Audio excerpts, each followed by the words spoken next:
폭력 없는 행복한 학교 시간인데요. 특별히 현장의 선생님들과 학생들과 함께 이 시간을 얘기해 보도록 하겠습니다.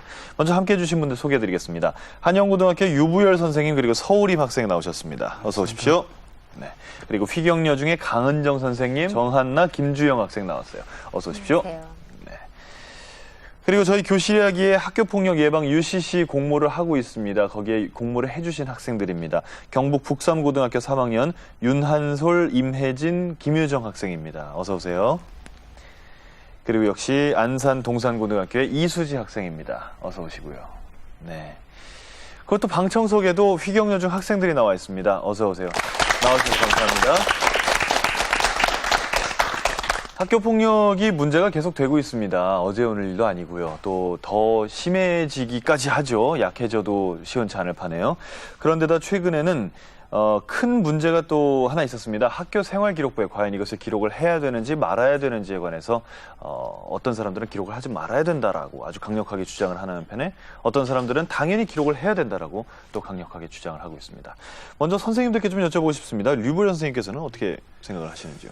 올해 3월 초부터 실제로 시행하고 있죠. 네. 학교폭력 대책자치위원회 결과에 따라서 가해 학생들에 대해서 기록을 하고 있는데 일정 부분 예방 효과라든지 또 일반 평범한 학생들에 대해서 경고의 어떤 차원에서의 효과는 있다고 봅니다. 네. 하지만 궁극적으로는 생활기록부의 가해 학생의 제재 내용을 기록하는 것이 실제적인 어떤 실효성이 있는가, 가해 학생들에 대해서 응징을 하고 또 엄정한 대처를 해야 한다는 것은 분명하지만 그 대처 이후에 아이들에 대한 사후 적절한 교육적인 프로그램을 마련하여서 그 아이들이 새롭게 적응할 수 있도록 하는 그런 제도적인 뒷받침이 마련되는 것이 더 중요하다. 저는 이렇게 생각하고 있습니다. 부정적이신 편이군요. 네, 그렇습니다. 네. 강은정 선생님께서는요? 네, 저는 올해 이제 법률이 바뀌면서 가해자에 대한 조치가 1호 서면 사과부터 9호 퇴학 조치까지 있습니다. 근데 사실 이제 폭력에 실제로 가담하지 않고 옆에서 이제 방관했다라는 그러한 사유 때문에 1호 서면 사과 조치를 받는 학생들이 간혹 생깁니다. 근데 이러한 조치를 받게 되면 생계부에 기록이 돼서 5년에서 10년 동안 학생들이 가해자로 낙인이 찍혀서 생활을 해야 된다는 게 굉장히 안타깝거든요. 청소년들 아이들은 언제든지 개선되고 변화할 수 있다고 생각을 합니다.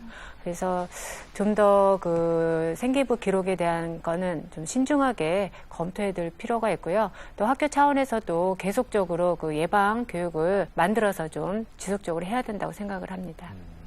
저희가 선생님들의 의견이 어떤지를 모르고 모시긴 했지만 두 분이 다 이렇게 반대의 의견을 얘기하셨습니다. 자, 그럼 학생들은 어떻게 생각할까요? 우리 서울임 학생 어떻게 생각해요? 자기의 잘못을 모르고 그럴 수 있다는 그런 가능성을 두고 아무래도 바로 기재하기보다는 일단 그 친구들이 자기의 잘못을 반성할 수 있는 그런 프로그램이 많이 필요하다고, 우선적으로 필요하다고 생각해요. 윤한솔 양 어떻게 생각해요? 네, 저는 피해 학생에게 의사를 물어보는 게 가장 적합할 것 같다고 생각을 해요. 일단 학교폭력이라는 것 자체가 객관적인 잣대가 없기 때문에 가장 피해 정도를 잘 알 수 있는 것은 피해 학생이라고 생각을 하거든요. 그래서 피해 학생이 학생 기록부에 기록하겠다고 이렇게 동의를 하면 적는 방향으로 했으면 좋겠다고 생각해요.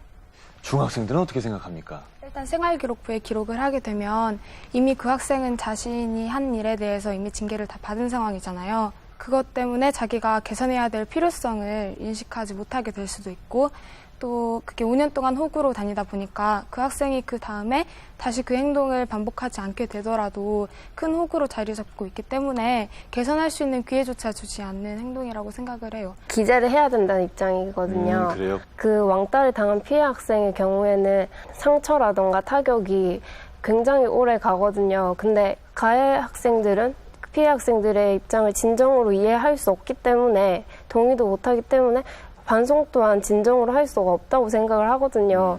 형식적으로 계속 마음이 담겨 있지 않고 형식적으로만 네. 할 가능성이 크다. 네. 그리고 피해 학생도 겉으로 티를 안 내더라도 상처는 항상 가지고 있는 건데 가해 학생들 같은 경우에 생활기록부에 기재된다고 그 아이의 미래에 지장을 준다던가